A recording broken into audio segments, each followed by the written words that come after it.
नमस्कार दोस्तों, स्वागत है आपका आज के मुख्य समाचार में, जिसमें सबसे पहली और बड़ी खबर में आपको बताएंगे कि भाजपा सांसद साध्वी प्रज्ञा के बयान पर बिहार एनडीए में मचा जबरदस्त बवाल।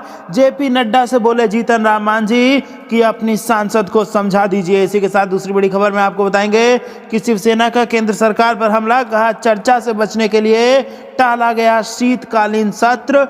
और तीसरी बड़ी खबर में जिक्र होगा कि अखिलेश यादव का बड़ा बयान, बोले किसानों और विपक्ष का सामना करने से बच रही है भाजपा सरकार। तो दोस्तों, हर एक खबर की गहराई में आपको ले जाएंगे, लेकिन उससे पहले अगर आपको भी ऐसा लगता है कि किसानों से डर के भाग रही है भाजपा सरकार, तो आप अभी इस वीडियो को लाइक कीजिए और इस लाल बटन को दबा के इस चैनल को फ्री में सब्सक्राइब करके घंटी बजाकर कमेंट में लिखिए जय हिंद। दोस्तों, रुक करते हैं तमाम बड़ी खबरों की तरफ। साध्वी प्रज्ञा के बयान पर बिहार एनडीए में बवाल। जेपी नड्डा से बोले मांझी अपनी सांसद को समझा दीजिए। जी हां दोस्तों, अपने विवादित बोल के लिए चर्चा में रहती आई भारतीय जनता पार्टी की सांसद साध्वी प्रज्ञा ठाकुर ने एक बार फिर विवादित बयान दिया है। उनके बयान पर राष्ट्रीय जनतांत्रिक गठबंधन के अंदर ही बवाल मच गया है। बिहार में एनडीए के घटक हिंदुस्तानी आवाम मोर्चा के अध्यक्ष जीतन राम मांझी ने बीजेपी अध्यक्ष जेपी नड्डा से कहा है कि वे प्रज्ञा ठाकुर को समझा दें। प्रज्ञा ठाकुर उन्हें शूद्र और आतंकवादी का फर्क नहीं बताएं। प्रज्ञा ठाकुर के बयान पर भड़के जीतन राम मांझी। विदित हो कि प्रज्ञा ठाकुर ने सोमवार को भोपाल के पास सीहोर में क्षेत्रीय समाज के एक कार्यक्रम में कहा था कि क्षत्रिय को क्षत्रिय कहने पर वे बुरा नहीं मानते। इसी तरह ब्राह्मण तथा वैश्य को वैश्य कहने पर भी उन्हें बुरा नहीं लगता है, पर शूद्र को शूद्र कहने पर वह बुरा मान जाता है। प्रज्ञा ठाकुर ने पूछा कि आखिर इसका क्या कारण है। उनमें नासमझी है, इसलिए वे समझ नहीं पाते हैं। इस बयान के लिए प्रज्ञा ठाकुर पूरे देश में आलोचना की शिकार हो रही हैं। विपक्ष इसे बीजेपी की मानसिकता बताकर हमलावर है। बिहार में एनडीए की सहयोगी जीतन राम मांझी भी इससे भड़के हुए हैं। जीतन राम मांझी ने बीजेपी के राष्ट्रीय अध्यक्ष जेपी नड्डा से आग्रह किया है कि वे अपनी बड़बोली सांसद प्रज्ञा ठाकुर को अनुसूचित जाति व जनजाति समाज को अपमानित नहीं करने को लेकर समझा दें। प्रज्ञा ठाकुर हमें नहीं बताएं कि कौन शूद्र है और कौन आतंकवादी है। मांझी ने कहा है कि प्रज्ञा ठाकुर अपने बयान के लिए देश के दलितों से माफी मांगे। वे हमेशा दलितों को अपमानित करने वाले बयान देती रहती हैं। रुख करते हैं अगली खबर की तरफ। शिवसेना का केंद्र पर हमला, कहा चर्चा से बचने के लिए टाला गया शीतकालीन सत्र। जी हां दोस्तों, शिवसेना ने केंद्र सरकार के संसद का शीतकालीन सत्र टालने के फैसले की निंदा करते हुए आरोप लगाया कि केंद्र सरकार किसान प्रदर्शन, देश की आर्थिक स्थिति और चीन के साथ सीमा पर गतिरोध जैसे महत्वपूर्ण मुद्दों पर चर्चा से बचना चाहती है। शिवसेना ने अपने मुखपत्र सामना के एक संपादकीय में कहा कि सत्र इसलिए रद्द किया गया ताकि विपक्ष को इन मुद्दों पर सवाल करने का मौका ही ना मिले। उसने कहा, यह कैसा लोकतंत्र है। देश तभी जिंदा रह सकता है जब लोकतंत्र में विपक्षी दलों की आवाजें बुलंद हो। संसद की यह लोकतांत्रिक परंपरा देश को प्रेरणा देती है। पीएम नरेंद्र मोदी को इस परंपरा का पालन करना चाहिए। केंद्र सरकार ने हाल ही में कहा था कि कोविड-19 महामारी के कारण इस साल संसद का शीतकालीन सत्र नहीं होगा और इसके मद्देनजर अगले साल जनवरी में बजट सत्र की बैठक आहूत करना उपयुक्त रहेगा। संपादकीय में कहा गया, विश्व में एक बड़े लोकतांत्रिक देश में कोविड-19 के बावजूद चुनाव नहीं रुके, वहीं हम संसद के केवल 4 दिन के सत्र की अनुमति नहीं दे रहे। उसने कहा, अमेरिका में लोकतांत्रिक तरीके से चुनाव हुए और देश का राष्ट्रपति बदला गया। यह शक्तिशाली देश का लोकतांत्रिक है, जबकि हमने लोकतंत्र के सबसे बड़े मंदिर पर ही ताला लगा दिया। महाराष्ट्र में शीतकालीन सत्र को कोविड-19 के मद्देनजर छोटा कर 2 दिन का करने के फैसले की भाजपा की राज्य इकाई द्वारा आलोचना पर उसने कहा कि भाजपा का लोकतंत्र पर रुख अपनी सहूलियत के हिसाब से बदला जाता है। रुख करते हैं अगली खबर की तरफ। अखिलेश यादव का बड़ा बयान, बोले किसानों और विपक्ष का सामना करने से बच रही भाजपा सरकार। जी हां दोस्तों, समाजवादी पार्टी के प्रमुख और उत्तर प्रदेश के पूर्व मुख्यमंत्री अखिलेश यादव ने गुरुवार को कहा कि केंद्र की भाजपा सरकार कोरोना वायरस का बहाना करके संसद का शीतकालीन सत्र टालकर किसानों और विपक्ष का सामना करने से बच रही है। इसके साथ उन्होंने कहा कि लोकसभा और विधानसभा का सत्र बुलाया जाना चाहिए ताकि कृषि कानूनों, निजीकरण, बेरोजगारी समेत अहम मुद्दों पर चर्चा हो सके। उत्तर प्रदेश के पूर्व मुख्यमंत्री अखिलेश यादव ने ट्वीट के जरिए योगी और मोदी सरकार पर निशाना साधा है। उन्होंने लिखा, भाजपा सरकार कोरोना के बहाने करके संसद का शीतकालीन सत्र टालकर किसानों और विपक्ष का सामना करने से बच रही है, जबकि लोकसभा और विधानसभा का सत्र बुलाकर देश में कृषि कानूनों, निजीकरण, बेरोजगारी, महंगाई व उत्तर प्रदेश की कानून व्यवस्था, महिला सुरक्षा और विकास के रुके हुए कामों पर तुरंत चर्चा हो। गौरतलब है कि कोरोना वायरस महामारी के बीच सरकार ने इस वर्ष संसद का शीतकालीन सत्र नहीं बुलाने का फैसला किया है। रुख करते हैं अगली खबर की तरफ। बिहार में कंगना रनौत पर केस, उपेंद्र कुशवाहा को बोली थी टुकड़े टुकड़े गैंग का नया स्टार। जी हां दोस्तों, बॉलीवुड की मशहूर अभिनेत्री कंगना रनौत के खिलाफ बिहार के गया में मामला दर्ज कराया गया है। पूर्व केंद्रीय मंत्री उपेंद्र कुशवाहा की पार्टी के एक नेता ने गया कोर्ट में यह मामला दर्ज कराया है। कोर्ट में केस संख्या 11,174/20 दर्ज किया है। कंगना रनौत के साथ साथ ट्विटर के मैनेजिंग डायरेक्टर मनीष माहेश्वरी और ट्विटर कॉल डायरेक्टर महिमा के खिलाफ भी शिकायत दर्ज कराई गई है। गुरुवार को गया CJM कोर्ट में बॉलीवुड अभिनेत्री कंगना रनावत, ट्विटर के मैनेजिंग डायरेक्टर मनीष माहेश्वरी और ट्विटर कॉल डायरेक्टर महिमा के खिलाफ मामला दर्ज किया गया। दरअसल एक्ट्रेस कंगना रनावत ने रालोसपा के राष्ट्रीय अध्यक्ष उपेंद्र कुशवाहा सहित कई नेताओं के पुरानी फोटो को लुटियंस, लिबरल, जिहादी, आजाद कश्मीर, अर्बन नक्सल, कम्युनिस्ट और खालिस्तानी बताकर ट्विटर पर फोटो को शेयर किया था। इसी पोस्ट में नेताओं को टुकड़े टुकड़े गैंग के नया स्टार कहा गया था। रालोसपा नेता विनय कुशवाहा ने बताया कि जो फोटो कंगना रनौत ने ट्विटर पर शेयर किया था उसे काफी वायरल किया गया। उस फोटो को किसी फनी सिंह ने भी शेयर किया था। यह तस्वीर 3 दिसंबर को ट्वीट की गई थी, जिसको लेकर इनके विरुद्ध 501A, 502A, 505 IPC और 66A IT एक्ट की धाराएं लगाई गई थी। साथ ही साथ आपको यह भी बता दें कि कंगना पहले से ही किसान आंदोलन का विरोध करने की वजह से विवादों में रही हैं। पिछले दिनों महाराष्ट्र सरकार के साथ लड़ाई को लेकर वह काफी चर्चा में आई थी। रुख करते हैं अगली खबर की तरफ।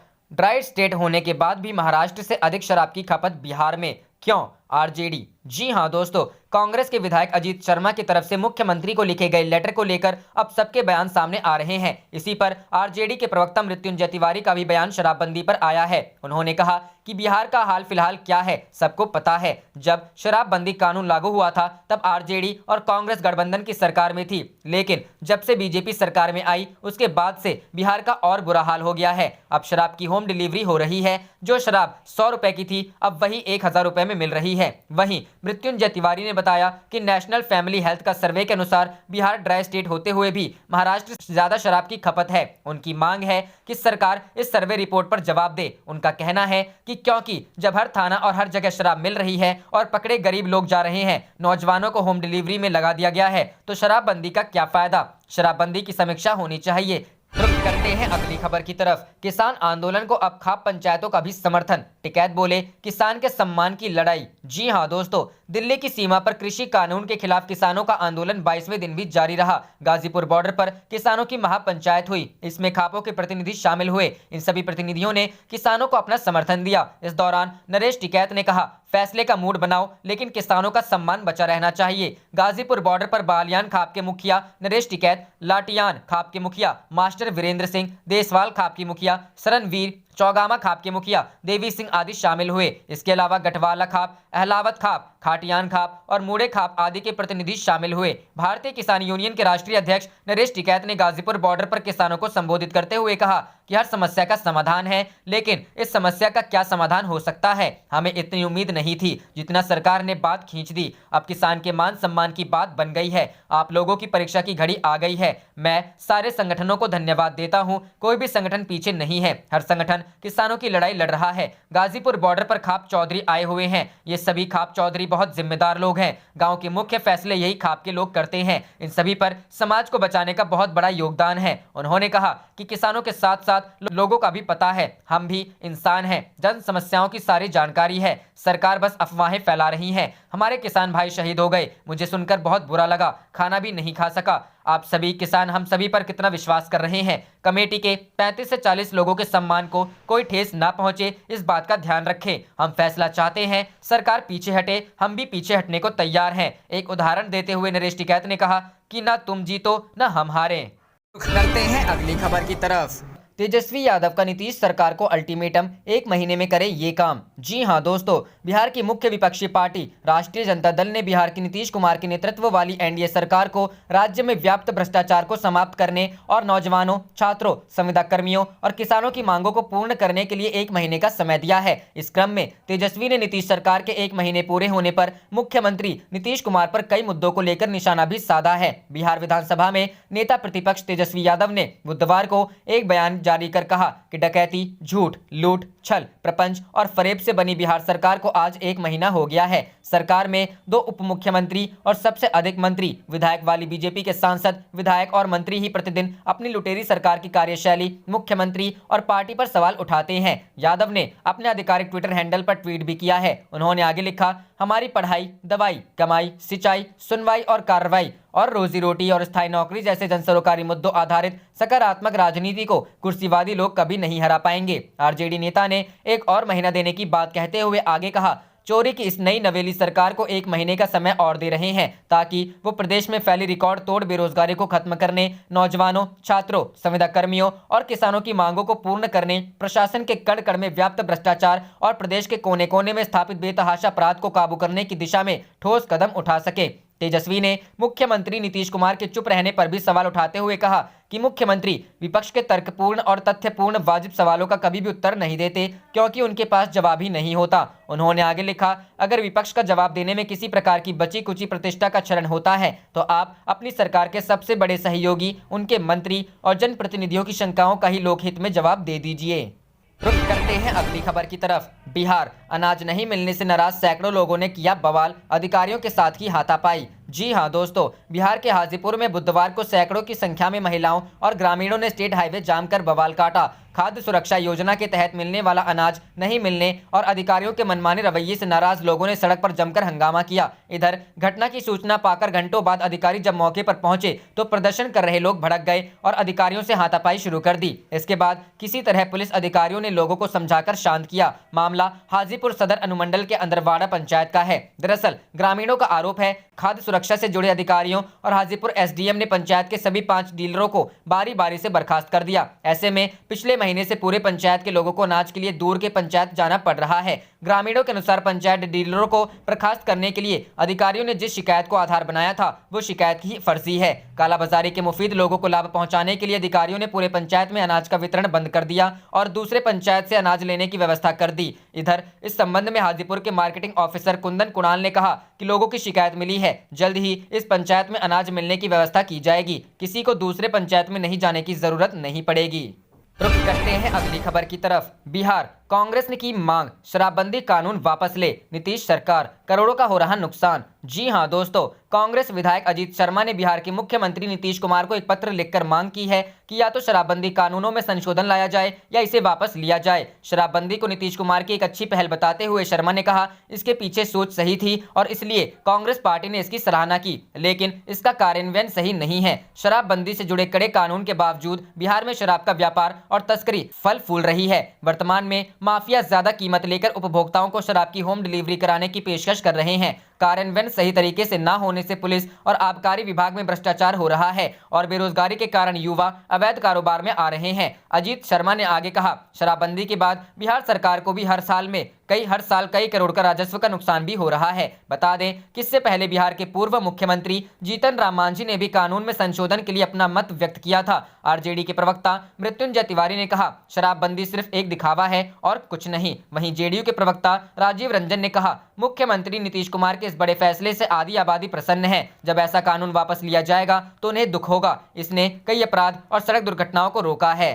करते हैं अगली खबर की तरफ। क्या शाहीन बाग के हाल पर किसान आंदोलन को भी छोड़ देना चाहती है सरकार? जी हां दोस्तों, 3 कृषि कानूनों के खिलाफ किसानों के आंदोलन को 3 हफ्ते पूरे हो चुके हैं, लेकिन आंदोलन खत्म करने को लेकर कोई रास्ता निकलता नहीं दिख रहा है। सरकार और किसानों के बीच की अब तक हर बातचीत भी बेनतीजा ही रही है। ना तो सरकार कानूनों को वापस लेने का संकेत दे रही है और ना ही प्रदर्शनकारी जल्द धरना छोड़ने का मन बनाते दिख रही है। अब सभी के मन में सबसे बड़ा सवाल यही है कि यह किसान आंदोलन कितना आगे तक जाएगा। इस बीच सरकारी सूत्रों से ऐसे संकेत मिल रहे हैं कि सरकार इस आंदोलन को भी शाहीन बाग आंदोलन की तरह ही आगे तक जाने देगी जब तक यह आंदोलन अपने आप समाप्त ना हो जाए। यह सभी को अच्छे से याद होगा कि पिछले साल नागरिकता संशोधन कानून के विरोध में दिल्ली में जामिया मिलिया यूनिवर्सिटी के सामने मौलाना मोहम्मद अली जौहर मार्ग और शाहीन बाग समेत दिल्ली के करीब 14 जगहों पर धरना प्रदर्शन शुरू हुए थे। इनमें से शाहीन बाग का धरना काफी प्रसिद्ध हो गया था। शाहीन बाग में धरना करीब 101 दिन चला था और इसे देश का अब तक का सबसे लंबा धरना बताया जा रहा है। इसे लेकर सरकार ने प्रत्यक्ष रूप से अपना कोई विरोध जाहिर नहीं किया था, ना ही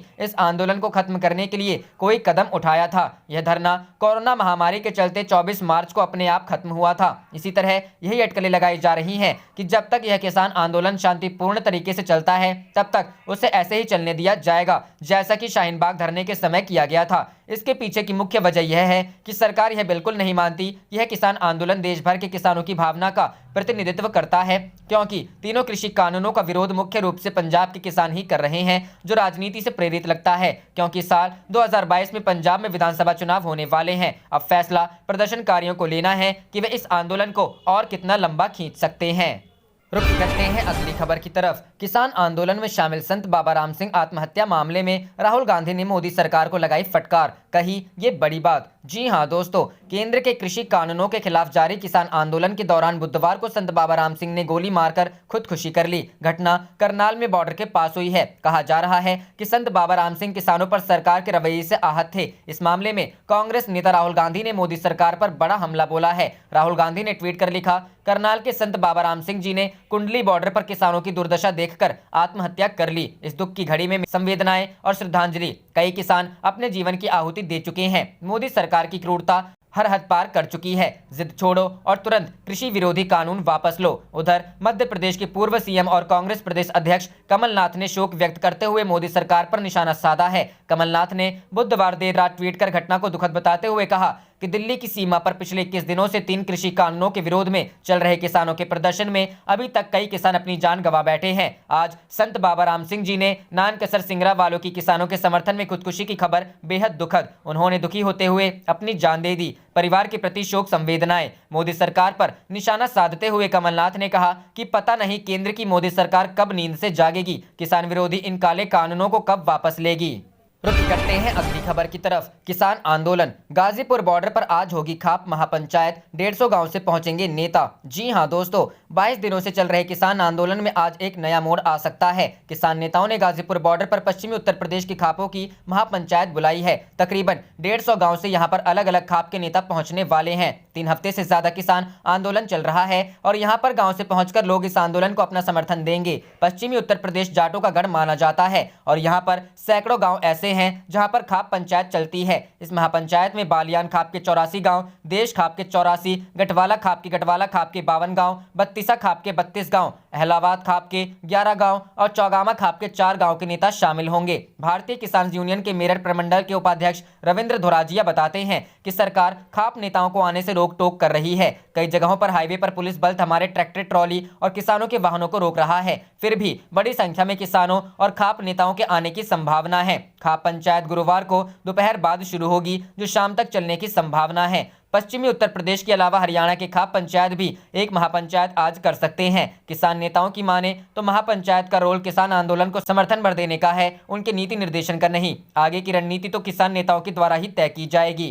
करते हैं अगली खबर की तरफ। फिर घिरी नीतीश सरकार, 100 करोड़ रुपए के गबन का एक और मामला आया सामने। सृजन स्कैम से जुड़े हैं तार। जी हां दोस्तों, बिहार बहुचर्चित सृजन घोटाले से जुड़ा लगभग 100 करोड़ का एक और घोटाला सामने आया है। मिली जानकारी के अनुसार इस मामले में राज्य की नीतीश सरकार ने संज्ञान लिया और गृह विभाग के निर्देश पर कार्रवाई शुरू कर दी गई है। बताया जा रहा है कि जल्दी ही भागलपुर में इस मामले को लेकर प्राथमिकी दर्ज करवाई जाएगी। इसके बाद गृह विभाग इसकी जांच की जिम्मेदारी सीबीआई को सौंप देगी। बता दें कि पहले के घोटाले की भी जांच सीबीआई के ही जिम्मे है और इसमें कई गिरफ्तारियां भी हुई और कईयों की संपत्ति कुर्क करने की कार्रवाई की गई है। मिली जानकारी के अनुसार बिहार सरकार के अनुसूचित जाति एवं अनुसूचित जनजाति कल्याण विभाग के संयुक्त सचिव ने डीएम को पत्र भेजा है। मीडिया रिपोर्ट के अनुसार इसमें निर्देश दिया गया है कि पहले SC/ST डिपार्टमेंट या डीएम के स्तर से शिकायतकर्ता नामित किया जाएगा। इसके बाद भागलपुर जिला पुलिस द्वारा प्राथमिकी दर्ज की जाएगी। प्राथमिकी दर्ज होते ही उसकी प्रति प्राप्त कर सीबीआई को जांच के लिए गृह विभाग प्रस्ताव भेज देगा। इसे सर्वोच्च प्राथमिकता देने का निर्देश दिया गया है। गौरतलब है कि सृजन मामले में महालेखाकार लेखा परीक्षा दल ने वर्ष 2007 से 2017 के बीच की अवधि का विशेष ऑडिट किया था। इसमें 99 करोड़ 88,69,830 रुपए के अतिरिक्त गबन का पता चला। इस पर डीएम ने इस संबंध में इसी वर्ष 6 मार्च को मुख्यालय को पत्र भेजा।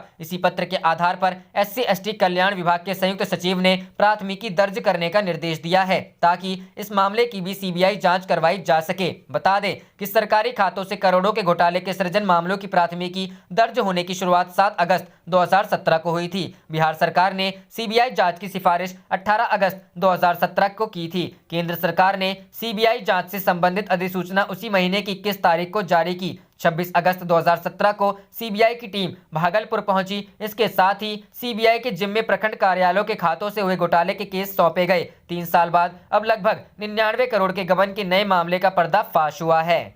आप देख रहे थे आपका अपना चैनल जय हिंद जय भारत।